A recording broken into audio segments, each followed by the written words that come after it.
Meron ka pa bang pwedeng i-share sa akin na urban legend na alam mo?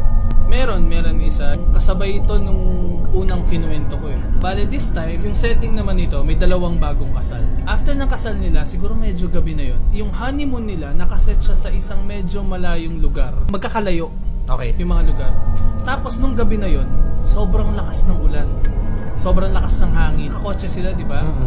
Papunta na sila dun sa lugar na yun. And then, pagpasok nila dun, bilang nag-brown out. Kasi sinabi mo nga, since may storm, usually kasunod naman yan, brown out. Nag-brown out nun. Sobrang lakas ng hangin, sobrang lakas ng ulan. Tapos, sabi nung lalaki, wait lang, pupunta ako sa bayan. Bibili lang ako ng kandila, konting pagkain. Okay. Sabi niya, since mag-isa ka lang dito, ilock mo lahat ng pinto. Huwag ka magpapapasok na kahit na sino. Tapos, kakatok lang ako ng 4 na beses. Pag ibang katok yan, huwag mong pagbubuksan. So yun yung parang naging code nila na parang para makasigurado ka na ako to 4 na katok. Okay. Tandaan mo 4 na katok. Tapos umalis na yung lalaki.